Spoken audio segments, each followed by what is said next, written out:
Mr. Clumsy by Roger Hargreaves.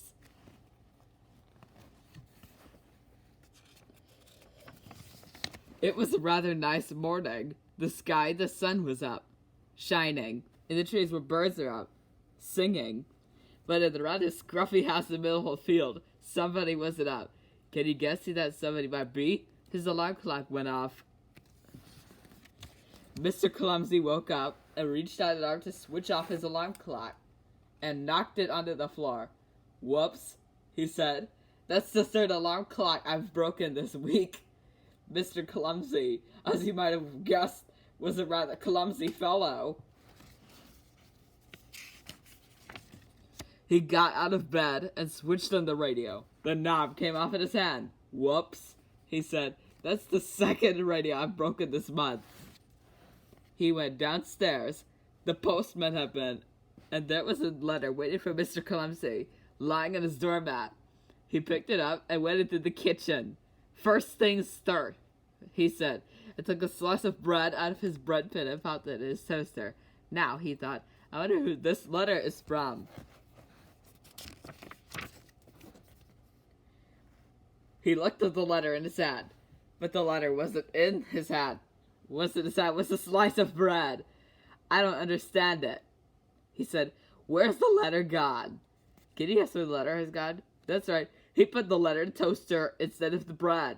And there it was, browning nicely. Whoops, he said, fishing out. Ouch, he said, dropping it. It's hot. Mr. Clumsy bent down to pick the letter up.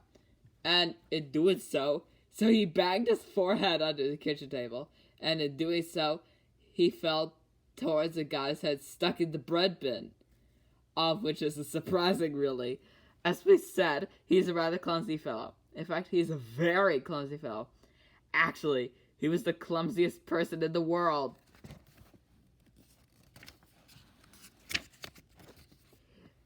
That very same morning, after he managed to get the bread pin off his head, Mr. Clumsy went to town shopping. First things first, he said, and went to the bank to get some money.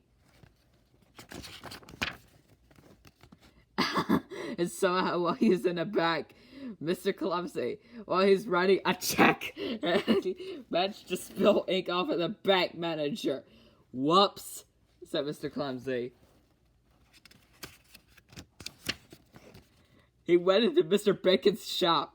Morning, Mr. Bacon, he said cheerily.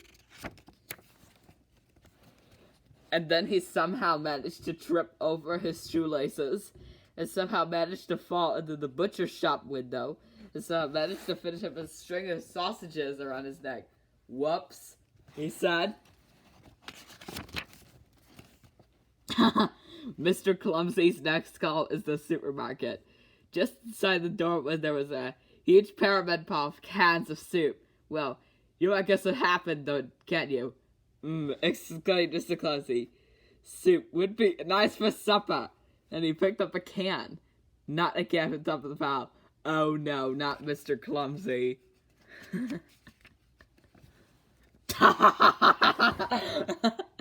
Whoops, said Mr. Clumsy, and went on his way, rubbing his head.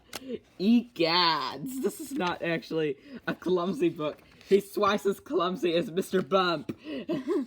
On his way home, he called the farm for some eggs.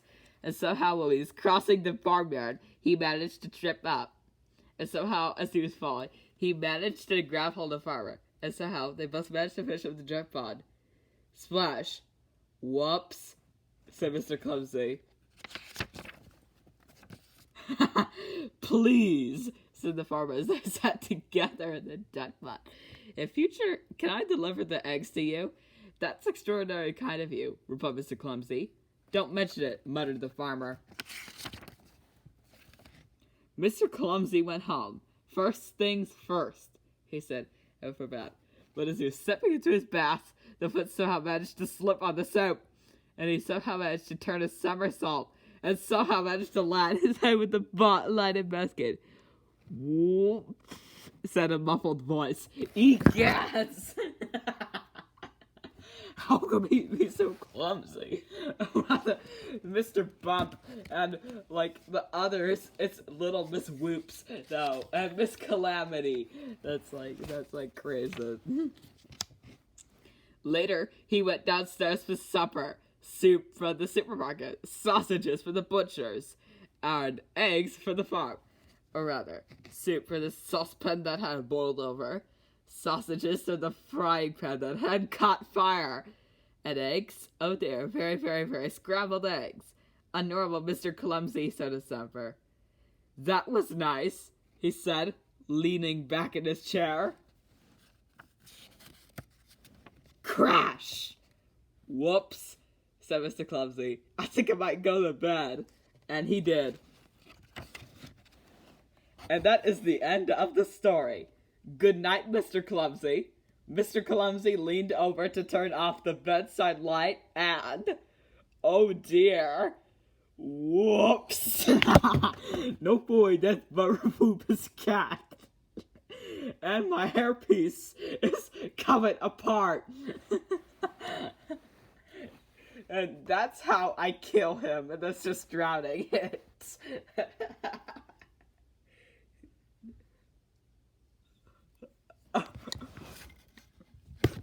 I think he would positively go to Mrs. Crumb's shop, and then he would buy some extreme bread for groceries.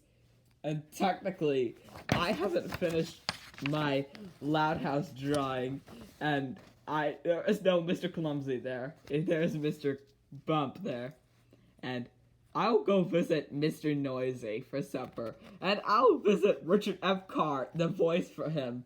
And technically, I positively would say, why did you make me gad? And technically, they're both the voice actor. Well, I think it's some egads.